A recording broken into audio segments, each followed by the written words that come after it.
boy, the one and the only Mr. Stereo Dibs, Jared JB Boyd, and on the other side of me, the one, the only, the tantalizing Tony Levin. What's going on, my brother? Good morning, good afternoon, good evening, good night, whatever day it is. I have no clue because between me being in the gym and sleeping, I don't know if I'm coming or I'm going. Yes, indeed. Yes, indeed. Well, look, let's go ahead and jump right into this. We're going to start off once again with AEW. And we saw Sting come to the ring, and it was supposed to be an interview with Tony Schiavone and Sting. Well, Tony Schiavone did not do the interview. Instead, Cody Rhodes was talking, and more or less, he and Sting had a conversation. And Sting told him the only thing is for sure is what's not for sure when it comes to the Stinger. So, my question to you is what will be the role of Sting in AEW, or what do you think his role is going to be in AEW? Well, if we didn't know what it was going to be before, we definitely know now. Um, I don't think they're going to put him in the main title picture. I think that they um, realize, Sting is 61 years old, and this is more of a nostalgia and farewell act for him. So the best thing to do is to elevate a younger star, such as Darby Allin, because as you know, there's Darby Allin sitting in the rafters, and the TNT title shining brightly over his shoulder. And being that they keep saying that Sting hasn't been on TNT in 18 years, I think we're going to see a Sting Darby Allin match. Now, how that's going to go, how much can Sting actually work a match with a young guy such as Darby Allin, who's a great in-ring competitor? Um, it's going to be interesting because on one hand you have, like I said, nostalgia factor. You have people who love Sting and who know that his WWE run was, even though it was great to see him there, it was disappointing how they did him. And on the other hand, yet you have this Sting detractors who like this guy's 61 years old. What's he doing in the ring? So it could go either way. I think that being that AEW has wrestlers as their executive vice president, that they're going to find a way to work it so that regardless of what happens between Sting and Darby Allin protects him and makes him look good. And Sting gets over. Because believe it or not, Sting does have to get over. This is Darby Allin doesn't have to get over. You got to realize that. This is a whole new, this is like a rebirth for Sting because the odds are all be on him. Because what can this guy do? He got the neck surgery. He's in decent shape, but what can he do as a 61-year-old man? Does he have the agility, the strength to compete in a match? And what kind of match will it be? So it's going to be interesting. But I definitely think he's going to be in ring. There's no other way to go about it. They wouldn't have signed him just to, show up and not do anything. The way I see it long term is that Sting is going to work with the younger talent. And, maybe regardless of he takes the TNT title temporarily, this is going to elevate Darby Allin as more too.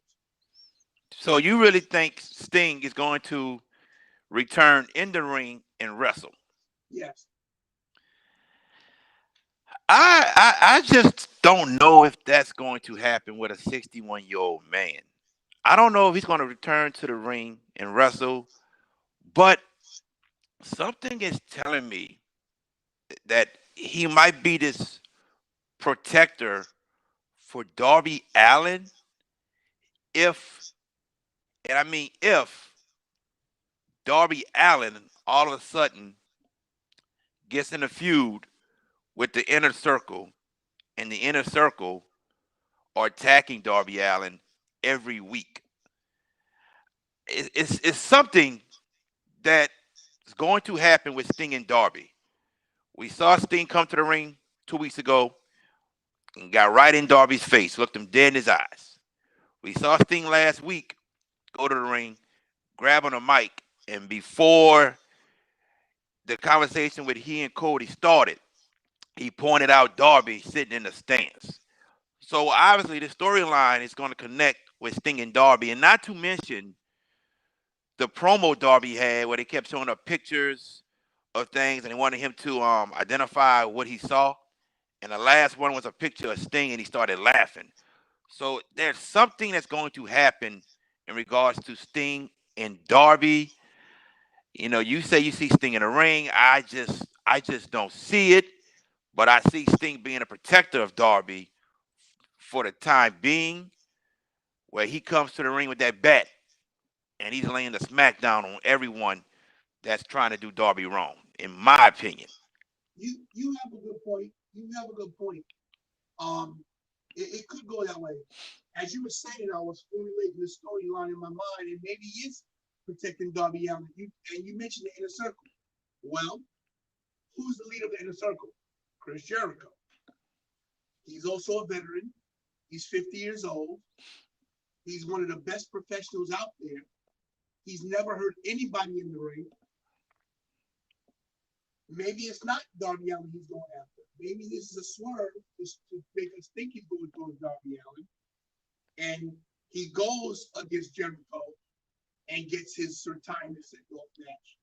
But I definitely think Sting's back in the ring.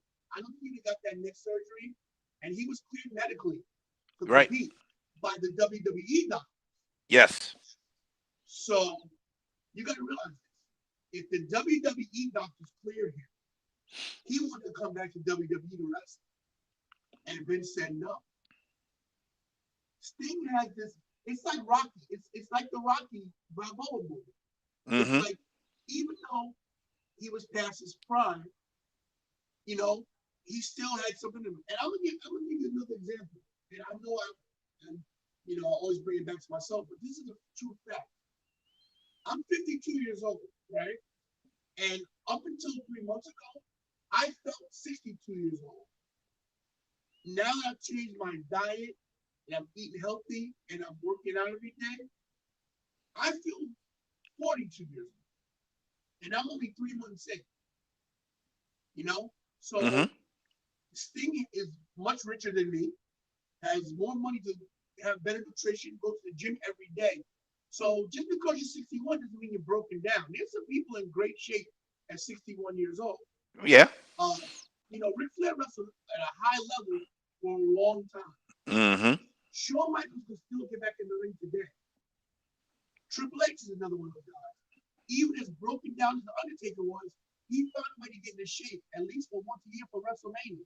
Yep. So if you got the drive in your mind to do something, and you got a dream you want to fulfill, you're gonna do it. So I'm telling you, Steve's back to get in the ring to get his proper send off, whether it be with a young Darby Allin or with a vet like Chris Jericho. But he's back to say goodbye the right way. Yeah, I totally agree with you.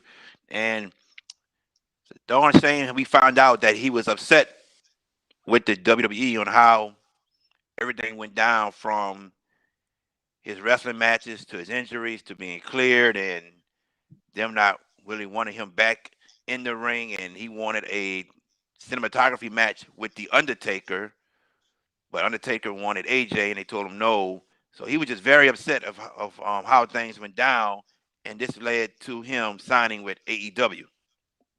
Well, when you've been upset too, well, think about it. I don't think Sting, as much as we might disagree as fans, and I have my WrestleMania 31 hat on right now, as much as we might disagree with WrestleMania 31, with him losing to Triple H, I don't think this Sting ever had a problem with that. No. Because I think the plan was for him to lose to Triple H, because like that was a shock to everybody, and then get the title because nobody Yeah. would see that coming. And then the injury came. Yep. So the thing, this is my problem with injury. Okay, when you have a legitimate injury that's caused in the ring, your push shouldn't stop. It should be put on pause until you get healthy. The same thing happened to Finn Balor. Finn Yeah, Balor would have been a great Universal Champion. And the minute he got hurt, Vince just said, "Oh, he's done."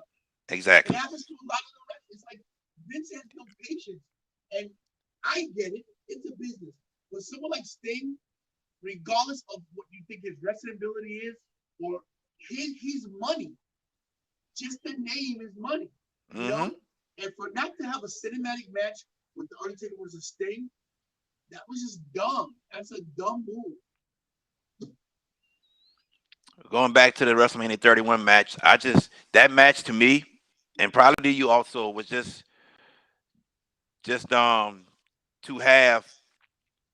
We think about it. Sting was with WCW for all those years, and Triple H with WWE.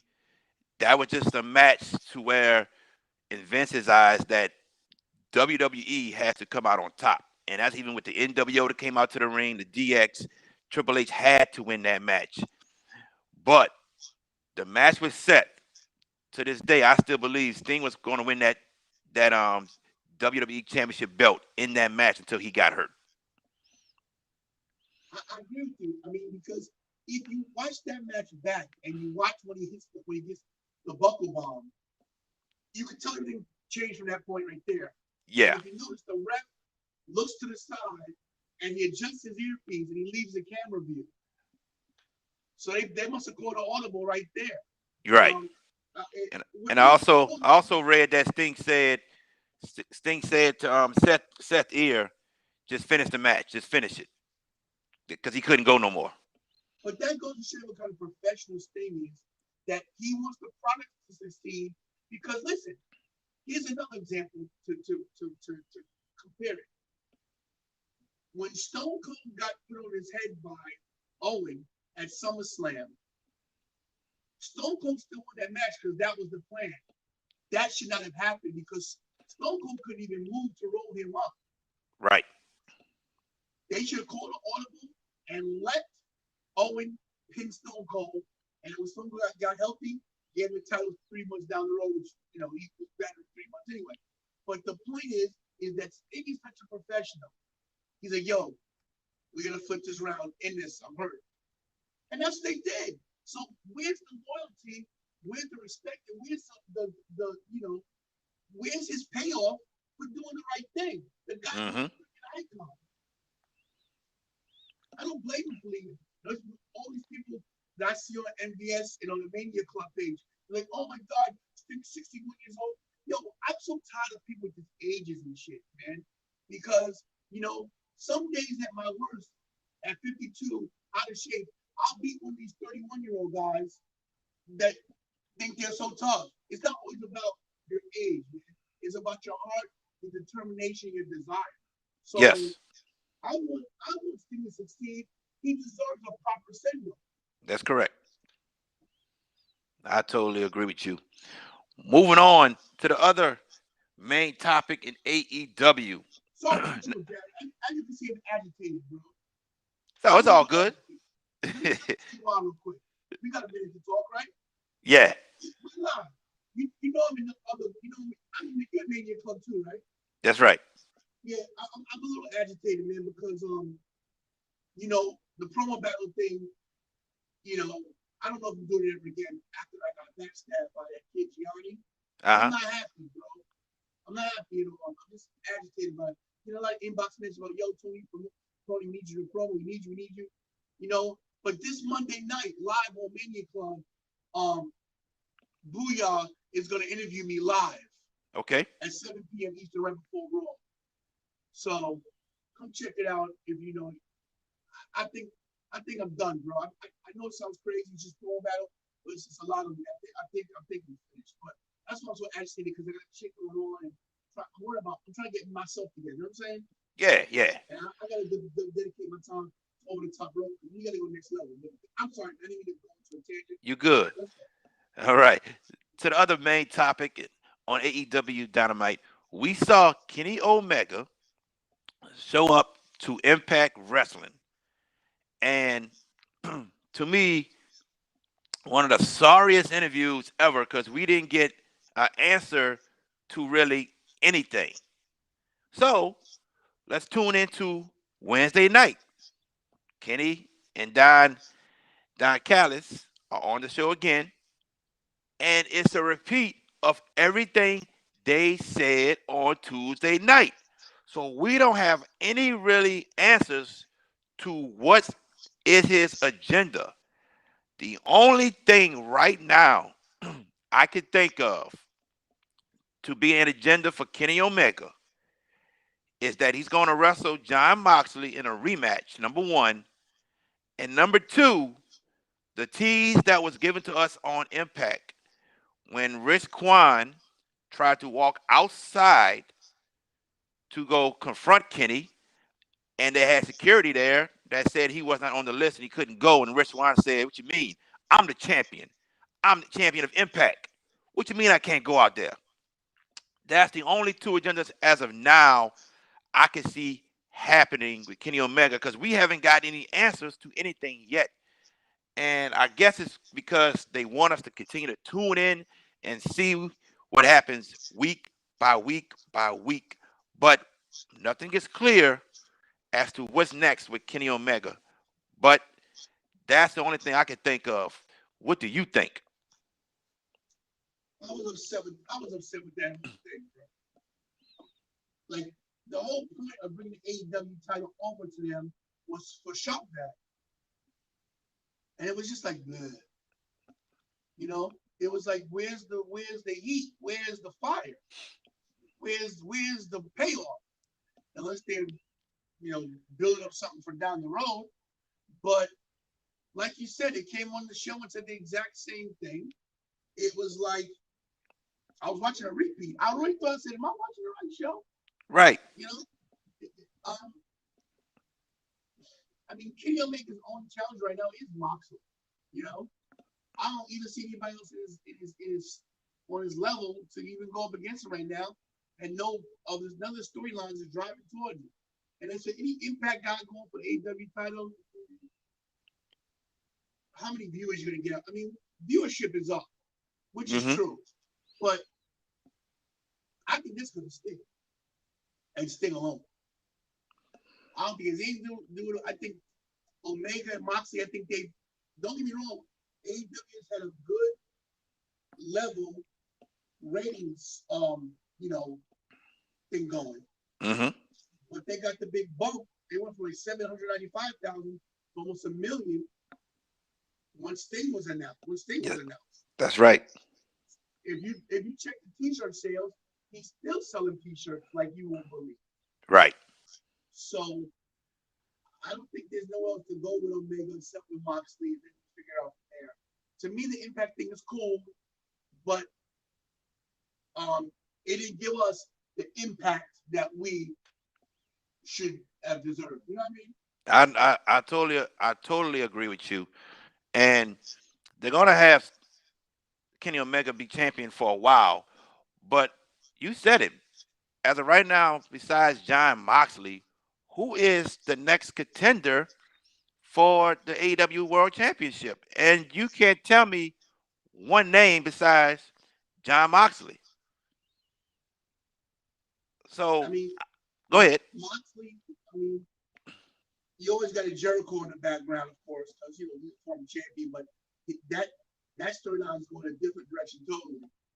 You know, Yep. um, I don't know. Yeah, I got no problem with Moxley versus Omega for a couple more matches. I got no problem, especially if Omega, you know, holds onto the title. You know, Right. which is probably what's going to happen. Yeah. Um, but I think they did box this up in the corner when it comes to the main title picture. The TNT title and the tag team titles have more storyline angles than the heavyweight title does. But we'll see. We will see. We will see what the future holds with Kenny Omega, with the AEW championship in regards to AEW and whatever else he does with Impact Wrestling and whatever else. You know what this reminds me of? This reminds me of the old WWE back in the 80s where Hogan held the title for a long time, and Yeah. the Intercontinental title and the tag team titles were the titles that would change a lot. Yeah. Like, not that Moxley was champion for 3 years, but he was champion long enough You know what I mean? He's champion over a year, of course. And now maybe they'll give Mega the same run. So I think the TNT title and the tag team titles are those titles where we'll get the title switches and the storylines that keep moving forward, which is So fine. you You know? you think the Young Bucks are going to lose the belts soon, and the Oh belts is going to yeah, be okay, I think you got the best friends in contention. Uh, um, you got FTR who's still not done with them yet. right? Um, Not to mention, you can always throw, you know, you can always throw Darby and Sting together to win the tag title. That's a perfect way to get the title too. You know, Yeah, there's a lot of ways you can go. You know, so I'm I can't say I'm excited for AEW because not my. It's still I'm still trying to find my place in AEW where I fit in as a fan. right. But I do like certain aspects. I do like Sting. I do like the inner circle, but I don't like things as well. Their promos need to be cut a little better. Yeah, I totally agree. I think Totally there's a lot of agree. crosstalk with their promos. You know, you notice in WWE, one guy talks, he drops a mic. Triple H was great with this. When if you ever go back to Rock and Triple H's battles back and forth, and when Rock would be on the top of this ramp and Yep. Triple H would be in the ring, The Rock would do his thing, and Triple H would never have the mic. He would just talk shit, mumbling, you know, to Stephanie or to Vince or to whoever's next to him. And like that, he would never cut him off. You know what I mean? Yeah. And with AEW, is a lot of over talk and cross talk. You know, Yeah. that's my main criticism. That's my main criticism about AEW. Moving on to WWE NXT, we saw Finn Balor go to the ring. Good to see Finn Balor back, healed from his broken jaw, and he was calling out contenders. We saw Pete Dunne go to the ring. We saw my boy Kyle O'Reilly go to the ring, and we saw Damian Priest, all making a claim to being the number one contender for the NXT Championship. Finn had enough of hearing all them talk and jabber. He walked to the top of the ramp and he says it's a job for Regal to decide who's the number one contender. And then the music hits of Karrion Cross. Scarlett Bordeaux walks out, walks around Finn, looks at him, and Finn says, "If Karrion Cross wants a piece, I'll be ready." But then Damian Priest wants to speak and says something in regards to, "Hey Scarlett, tell your man to be a man and tell us what he got to say instead of sending you out." Well, later on in the show, he met that man face to face. The return of Karrion Cross. Karrion Cross came out of the stands and put the beat down on Damian Priest. How happy are you to see Karrion Cross back in NXT? I'm ecstatic. He's a guy that grew on me. I didn't like him in the beginning. I didn't see where he was going, but I got to give it to Triple H. They booked him perfectly. Yes. And even with his injury, they booked him perfectly. The guy's undefeated. Yes. So it's just a matter of time until he gets his gold back. The thing is, will he be a face or a heel? Because people love him. And with the coronavirus not dying down, but there's some light in the tunnel. There's some light in the tunnel with the vaccine and with social distancing. Down the road, the fans are coming back. And what will they do with Karrion Cross? I love the angle. I love the angle how Finn got the other contenders in there. I like that. I like Kyle O'Reilly. I'm so happy with that guy. You know, as well as Pete Dunne and Damian Priest, who grew on me as well. Like he's more talented than I thought he was. Very talented. He was very, very good in Ring of Honor. Yeah, and you know what? He's definitely coming to his own. I think Triple H has worked well with him. I think NXT, everybody in NXT is just doing a great job. Um, I'm excited for Karen Cross.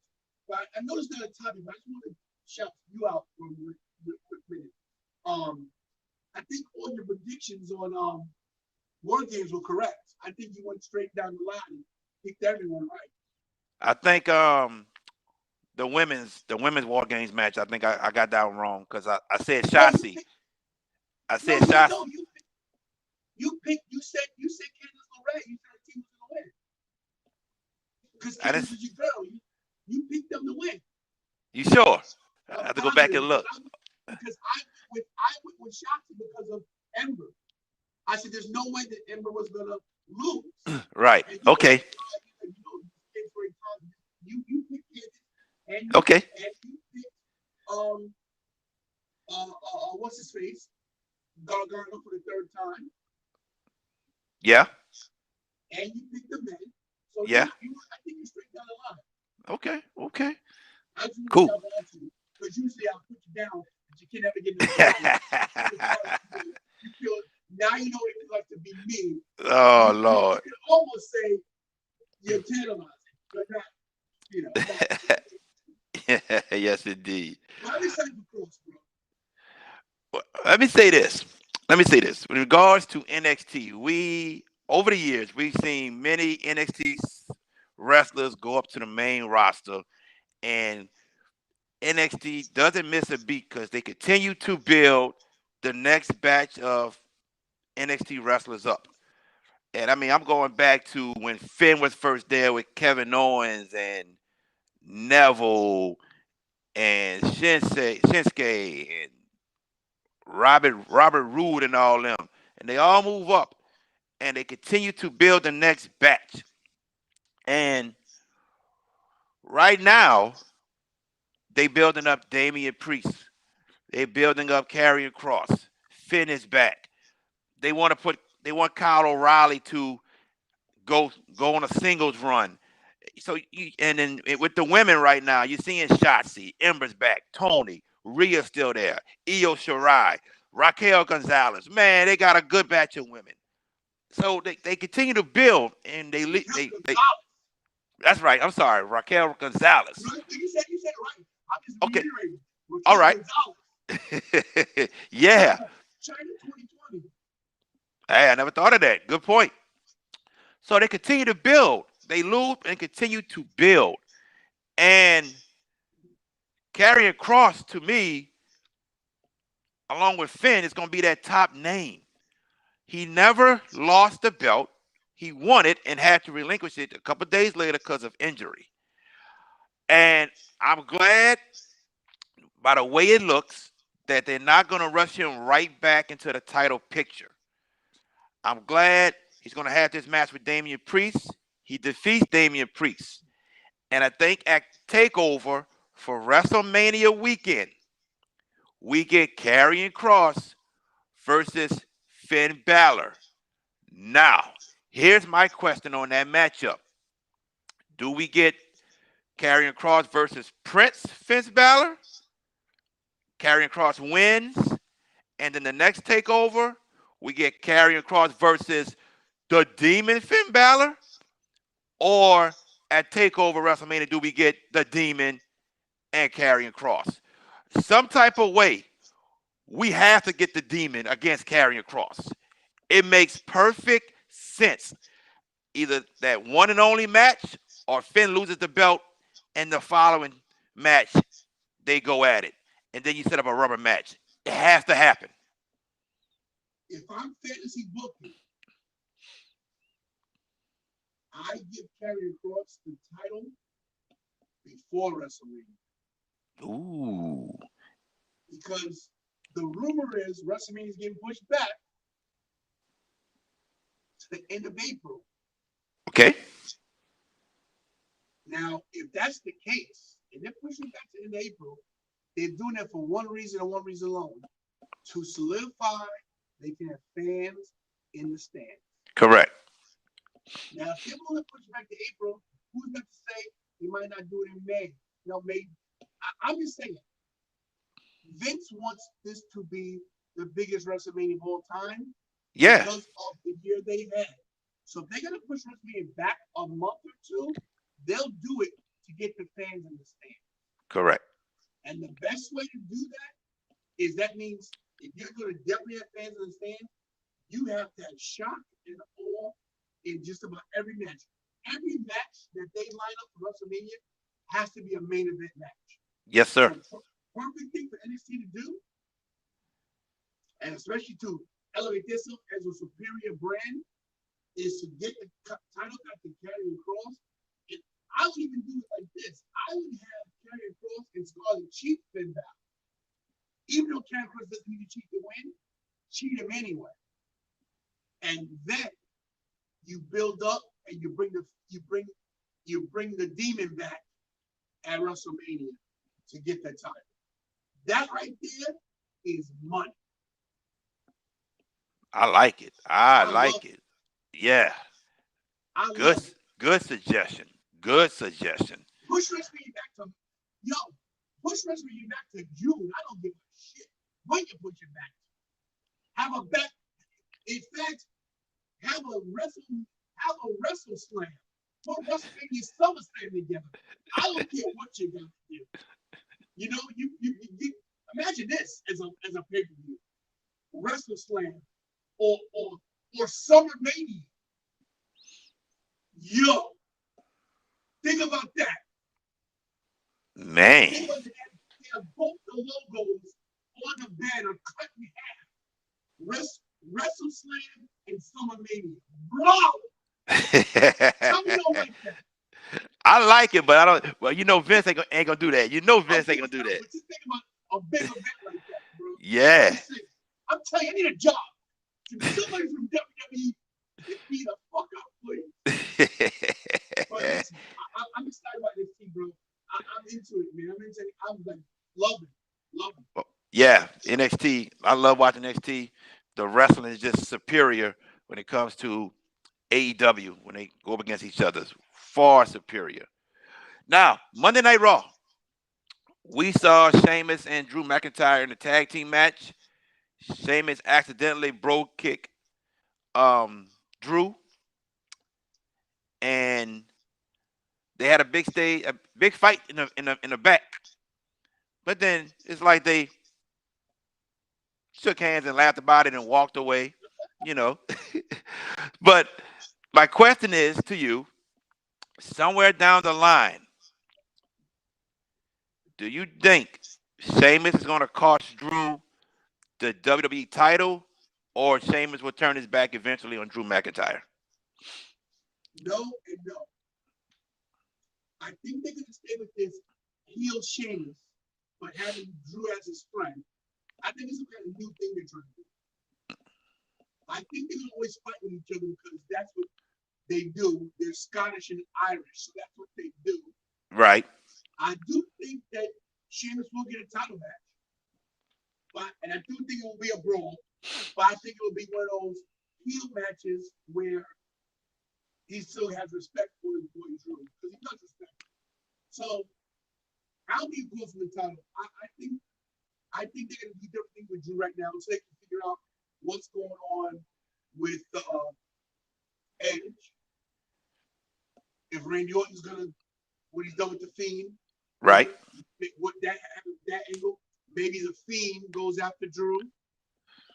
So there's a lot of things. Right now, I think that Drew's in a great spot because there's no really body on Raw right now that's hot enough to take the title from him. So I think that we'll have some different kind of matches, and I definitely think that Drew versus Sheamus is a match we'll see because I don't think AJ's gonna get the title, even though he would deserve it, of course. But that's another conversation in time. I totally agree with you. I don't think Sheamus will cost Drew the title, and I don't think he's going to turn his back on Drew also. But what I do see happening is Sheamus finally being back in his main title picture, and Sheamus somewhere down the line, and I don't know if it's Royal Rumble or a triple threat match for the number one contender. Sheamus wins that number one contenders match, and that sets up the match with he and Drew. And people need to realize also, um, when Drew was with the company for the first time before he left, he and Sheamus lived together. They were roommates, so they are really, really good friends in real life. Oh no, they're very close. And Sheamus, if people don't realize this, but Sheamus got Drew on the workout plan he's on to get him so big. Yeah, Him and Cena, Cena's cool with Drew too. yeah, And Cena and Sheamus are really good friends. yep, They worked on his workout plan and his meal plan. I read it somewhere, I think it was Fitness Magazine, about 5 years ago. uh huh, So this is why the storyline is so good because the real life part of it. yeah, I don't think Shane was supposed to ever turn on him, and that would be the obvious thing. Because everyone says, "Oh, you're gonna turn your friend, you're gonna turn your friend." Obviously, so maybe they're not gonna do it. I like how they were beating the shit out of each other, and then they beat the crap out of the WWE official. Like, come on, let's get the drinks. So if you notice, that's what they do in Ireland, and yeah. beat the crap out of each other and have a drink 10 hours, 2 hours later. So I like the whole angle. I like people don't give Sheamus a lot of credit. The guy's been in WWE 12 years now, Long time, yeah. and he's a what is it, four-time champion, right? I think so. He's had the world title quite a few times. Yeah, he's Yes, a four-time WWE champion. So the beating guy's Cena, beating Roman, he's beaten Daniel for sure. He's had it a few times. yeah. So the guy deserves it. He's had injuries the last couple of years, and he comes back strong, and he has no crummy jobs. He's a company dude. And he's Yeah, he's a great guy outside the ring too. So I like Sheamus. I want him to definitely succeed and do good. I'd like to see the belt around his waist one more time, something like that in a row. But I think him and Drew would be a great match because just classic brawling, keep shouting each other. yeah. Two big Brooklyn guys. Just versus Brooklyn yeah, versus Clayton. yep. Two big guys just beating the mess out of each other. Now, next topic. What can we make of this Fiend versus Randy Orton feud? And I thought that Raw, they would they would piggyback off of what happened last week with supposedly Alexa Bliss being the Fiend's weakness. We saw last week Randy had her in his arms, and the Fiend was like, "Give it to me, give it to me," like he was scared, you know. And Randy put her in his arms, and he ran. So I thought we would get something to build off of that. But what we got was Randy versus Bray Wyatt. And then within 10 seconds, Bray Wyatt changed into the Fiend gear just like that and attacks Randy. So right now, I don't know what to think of it. We know that the Fiend gets revenge on everyone that has done him wrong. And we know years ago, he and Bray and Randy had a feud, and Randy burnt down the house or the shed, whatever it was, where Sister Abigail apparently used to stay. So we know the Fiend wants revenge. But when we throw Alexa Bliss into this, and she being a weakness, I just don't know. I just don't know what can happen. I still see the Fiend winning at TLC, but I just don't know what can happen in regards to with Alexa Bliss. Will we see some type of weakness that will expose the Fiend even more come December 20th?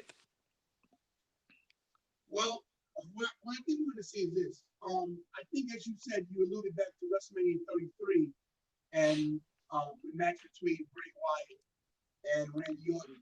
And if you remember the build up to that match, everything was great except for the match. So I think what they're trying to do is they're trying to do a reboot. They're trying to get a mulligan and have a do over. And I think they're going this angle to figure out what way can Bray Wyatt slash the Fiend get his revenge on Randy Orton. It's definitely gonna happen. Is Alexa Bliss his weakness?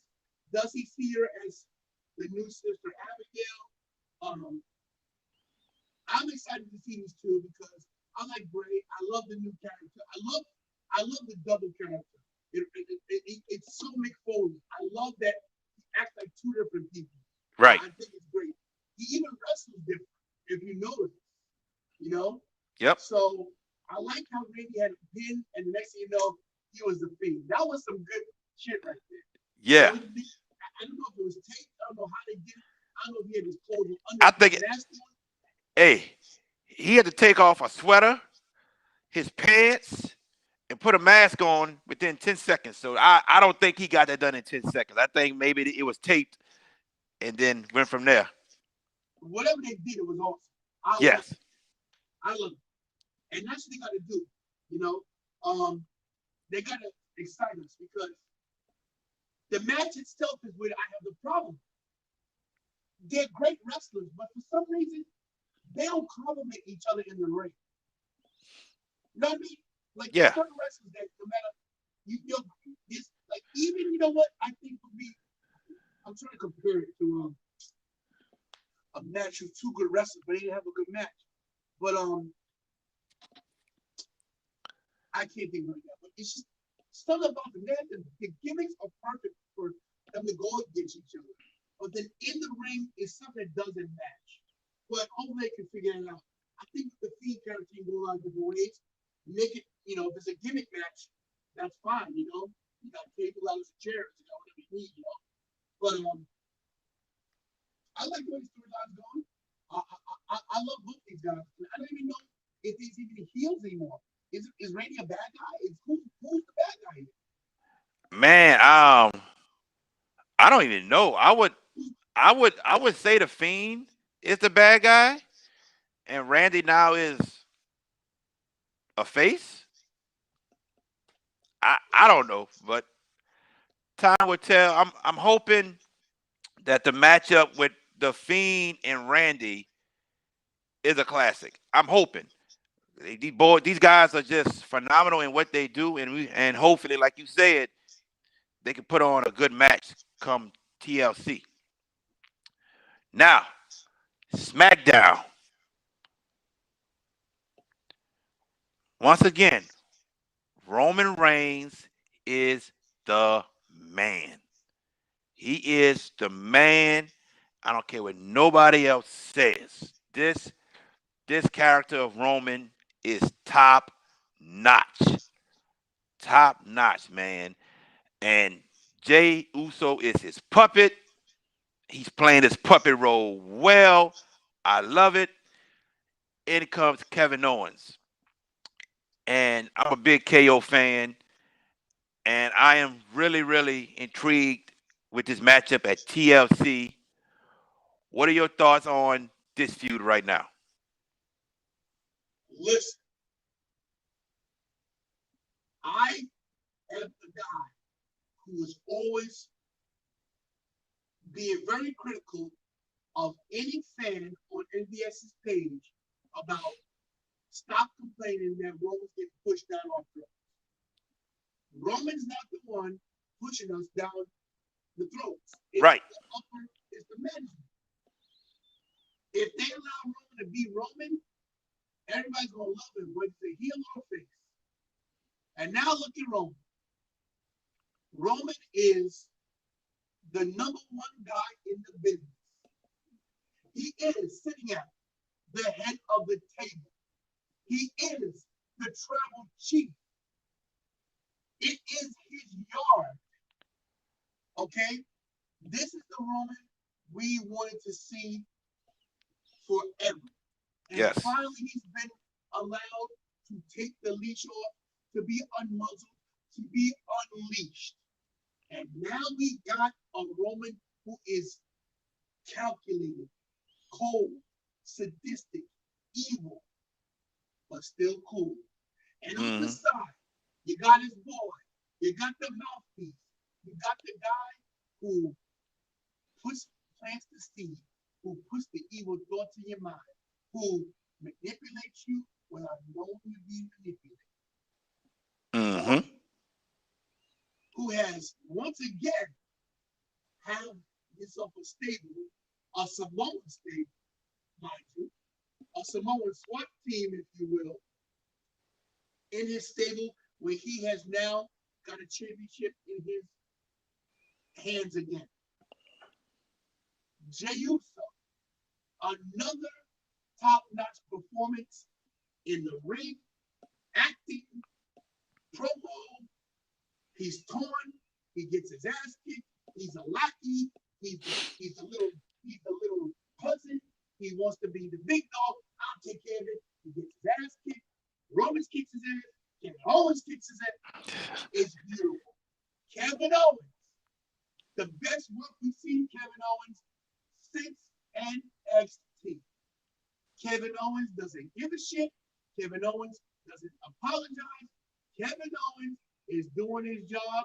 And this match at TLC between Kevin Owens and the big dog, Roman Reigns, for the title, for the Universal title, is going to be a barn burner. They're going to beat the living shit out of each other. And I can't wait. I can't wait either. I think it's going to be a matchup that we're going to talk about for a while. A while. You said it's the best Kevin Owens since NXT. I think it's the best Kevin Owens since his feud with AJ Styles when they both was on SmackDown a few years ago. And we really never got to see Kevin Owens versus Roman, and this is like a first time ever that we finally getting this matchup. There gonna be chairs everywhere. We're gonna have tables broken. Ladders gonna be used. I think we're in for a treat. That's going to be the match of the night at TLC. Now, also on SmackDown, we saw Sasha Banks defend the SmackDown Women's Championship against Carmella, and it ended in a disqualification. So right now, this feud isn't over with, and I still believe they're going to have this match at TLC. But in your eyes, do you think Carmella improved with her wrestling skills by Yes, watching this match? yes. And I'm tired of people beating on Carmelo. Because here's the thing, bro. A lot of fans, and I can't talk to the fans in the universe, but I'm gonna talk to the MBS fans, okay? And this is the truth, okay? And I'm not ashamed to say nothing in your faces because we'll see each other at WrestleMania, and I'll tell you to your face. It's a lot of dudes in this in MBS who have like a bunch of little bitches, and they talk about this Carmella kid, this. I can't see any. First of all, for me and Jared to get on TV, to get here once a week and talk to you guys is not easy. To have the wrestling knowledge, to know what we're talking about. So imagine getting in the fucking ring and you're not a wrestler. She wasn't a wrestler. She trained to be one. She wanted to do ballet. She wanted to be in the business, but she didn't want to wrestle. And for her to be where she was and where she is now, her promo skills, her attitude, and her ring work is improved enough where she deserves to be in that ring with Sasha Banks, where she deserves a title match. Carmella is the truth. She's in her best right now with this gimmick she has. So anybody put Carmella down can kiss my tantalizing ass. Check this out. If y'all watch this match, they made Carmella look so strong. And by doing that, you can see improvements far and beyond from where she was. To me, Carmella looked good in that ring. Looked good in that ring. Props to creative, props to management, props to Sasha for letting her look so strong. I was very, very impressed. So shouts out to Carmella. And that right there, what you saw, and then taking the glass bottle and breaking it on Sasha's back. Look, you gotta be like wanting to see this feud even more now because this is not done. Sasha won by DQ, but the match was controlled by Carmella 85% of the match. You gotta want to see more of this match. And the way Carmella looked in that ring, especially when it started off, she was smooth, moving and everything. Yo, you have to give Carmella her props, and I want this match to continue at TLC and make this a TLC match also. Make it a TLC match. We can have more than one. Make this a TLC match and let's really see Carmella look strong still. I don't think she'll win the match, but let Carmella look strong and build Carmella to the future, just like how right now they're trying to do with Bianca Belair. Because next week's SmackDown on Fox Sports 1, I think it's going to be one hell of a show. You got the Street Profits against Ziggler and Rude. You got Bianca versus um, Bailey. Hey, that's two good matches right there off the get go. But back to Carmella. Yeah, make her look strong again against Sasha and build off of that. I was heavily impressed with what I saw last night. Another thing people don't realize too is that you know, regardless of what you think or how you get called up to WWE, there's a chain, there's a ladder you're gonna climb to get to WWE. And if they don't see something in you, they're not gonna bring you. Now, does everybody deserve to be there? That's there? Maybe not. But there's something that somebody saw that got you. Did Carmella come too soon? To some people, yes. To some people, no. Did she get the title too soon? Some people say yes. Some people say no. When you're in the wrestling business, especially when you work for a company like WWE, you have to wrestle the way they tell you to wrestle. Right. There's probably things she probably could have done better that they don't let her do. Women's matches are always 30% shorter than a men's match. So there's only so much you can do. Not to mention you're on live TV with commercials and you're going to the match out a certain way. And I think everything they've done with Camilla, even in the past, they went to her strength. You know, yeah, she does a lot of kicks, but her kicks are always on point. I'd rather Yes. see 50 kicks on point than miss a kick. And, you know what I'm saying? She Yep. did a lot of kicks to the head, a lot of kicks to the knee, a lot of drop kicks. Whatever she did, it was on point. And now, I think Corey Graves needs a little bit of credit too. Because Corey Graves was a good wrestler, believe it or not. He was a good Mm. in-ring wrestler. So he probably is giving some pointers and work with her, and she's been the performance center. The one good thing about this pandemic when it comes to WWE is that the performance center is right there and everybody can get to it. You know what I mean? Yep. So Carmella deserves a lot of praise.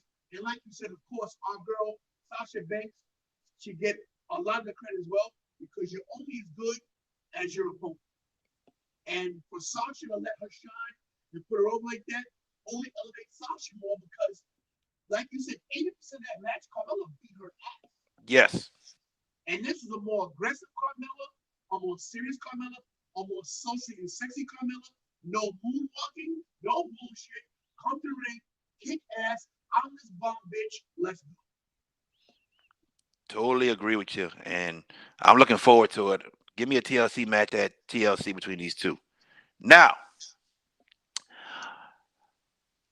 I had time to go back and finish watching some of the Dark Side of the Ring episodes for season 2. And I want to get to two of them just real quick, not too long. The first one I want to talk about is the UWF. This episode really had my interest because I did not know anything about UWF at all. I didn't know they was on TV. I didn't know he was trying to take down Vince McMahon, and then I didn't know about the wrestlers he had. I was really, really like intrigued with this episode, and then to see everything that what happened to pay per view with no fans, and then the main guy I can't think of his name had drug issues, always sleeping with prostitutes, and then he died. This episode really caught my eye because I knew nothing about UWF. And you being older than me, you probably knew about it. Give us your 2 cents about the UWF and everything. I knew a little about UWF, just a little bit. I had two matches in UWF, so I know Okay. I know a little about UWF. I had two matches in New York, in Elks Lodge in Queens. The owner of one of the guys that owned it before, his name was Stockton Paris. Uh huh. Um, and it was a disaster when I got there. I think I got there towards the tail end. But a lot of people know that Dr. Deb Steve Williams was there. There's a lot of prominent names with Okay. UWF. Um, it was a promotion where it had the potential to compete, but like you said, there was so much behind the scenes stuff, so much backstabbing, wrestlers sleep with wrestlers, sexual harassment, rapes, the guy with the prostitutes, Herb drugs, Abrams. That's his name. Herb huh? Abrams. Herb Abrams, Abrams. Yeah. drugs. It was crazy. It was crazy. But a lot of people don't realize how much how many wrestling promotions are around that never see a light of day because of TV. And yeah, they had a big TV contract that went down the tubes because of that pay per view where there was nobody there. Yeah, I was very, very intrigued by that episode. Like I said, I knew nothing about UWF. I mean, Terry Funk was there for a little while. I saw that. Terry Funk was there. Dr. Dev Steve Williams, a Yeah. few guys. Who Cactus was there? Jack. Cactus Jack. Yeah, I knew he was there. I knew that. But who else was there? I even think Kevin Nash might have been UWF for a little while too as a different character, if I remember correctly. Okay. But yeah, Herb Abrams was something else. But yeah, he died. He died in Brooklyn. In Brooklyn, yeah, he died in Brooklyn. Yeah. Um, it I love Dark Side of the Ring. Me too. It doesn't get enough props as it should because of the channel it comes on. But it's a Right. great show. It's a great show. And the other episode that I really wanted to see was the Owen Hart episode. And Oh we yeah, we talked for years as wrestling fans. We always say, why isn't Owen Hart in the Hall of Fame? He should be in the Hall of Fame. it's never And you gonna happen. never gonna happen. If you saw this episode, it's never gonna happen. Owen Hart's widow, um, Martha Hart, she sat there and said she will not allow her husband to be in any type of Hall of Fame where the organization disregards her husband and his death. And can you blame her? Can you blame her? Here's my thing, and it's tough because I'm not her, and that was her husband. And at the end of the day, you got to realize, man, that family means more than anything. We know what we mean with Owen Hart meant to us. Owen Hart, like I said, I'm older than you, so I remember everything like it was yesterday. I remember the day he fell for the rafters. I was watching the pay per view. I was watching it too. I was So watching it too. confusing. And Owen Hart was one of those wrestlers, like how you put in the conversation. He should have been WWF champion. You know, Yes. you always say, who should be WWF champion?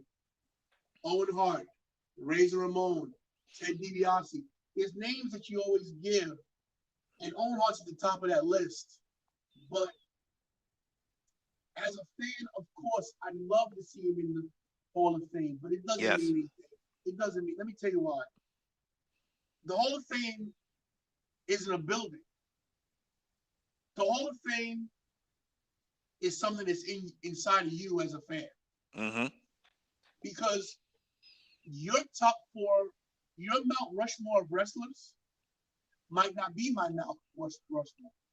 You know what I'm saying? Yep. So to honor Owen Hart, and the best way to honor his memory is to not be selfish. Because yes, we want him in the Hall of Fame, but does it really mean anything for him to go, his name to say in the WWE Hall of Fame? It doesn't really mean anything. That's more for us. Like, yeah, he's in. Owen Hart is in the Hall of Fame of my heart. Yeah. So, of course, it'd be great, but Martha's never gonna let that happen. It will never happen. So we gotta let it go. It's the same way like Chris Benoit, how he's been erased. And I think Chris Benoit is such a tragedy because yes, he killed his son and his wife, but if you knew Chris Benoit, and I can honestly say this, when working for ECW, I can't say I knew Chris Benoit as my friend, but we stayed in the same hotels, we interacted a few times. Chris Benoit was a very nice guy. He was a good dude. And if you look at the aftermath when they researched his brain and everything, Chris Benoit had the brain of an 80-year-old man. Yeah. So what's that from?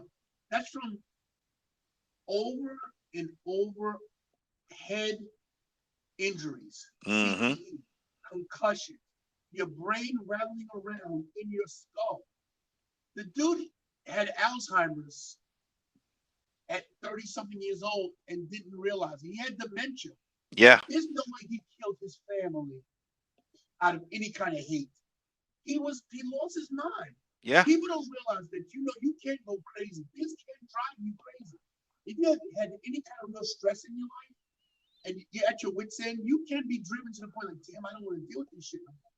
So, it's a tragedy that he's erased from wrestling history, and it's a shame Owen Hart will never be in the Hall of Fame. But you can't. There's one thing you can't do. You can never take memories away. And I'll never forget Chris Benoit in the ring with Eddie Guerrero at WrestleMania 20. I sat third row for that.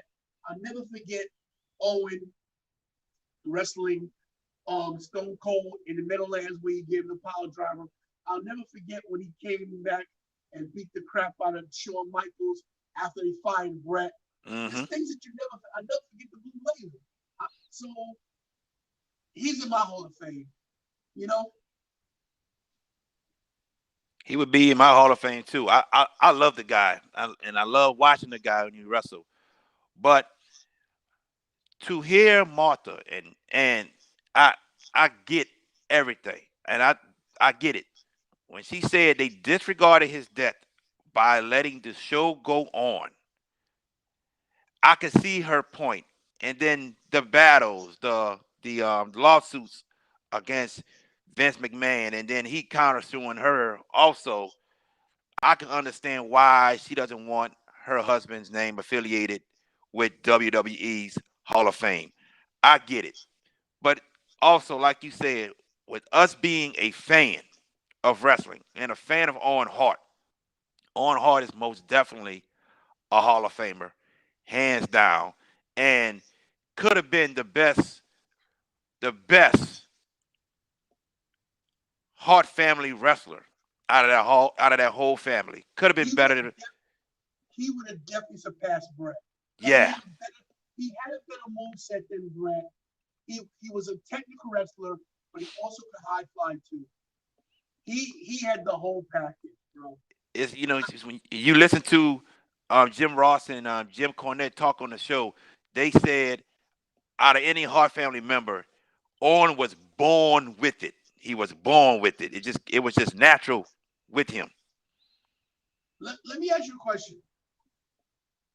If if Shane McMahon had a fell from the rafters that day and got killed, would Vince have stopped the show? Vince would have stopped the show, hands down. Vince would have stopped the show. And that's why Martha will never let him go in. If Yep. that's true, because I believe it too. If that is Stephanie or Shane that fell and died, if you believe he stopped the show, then you should side with Martha because she's right.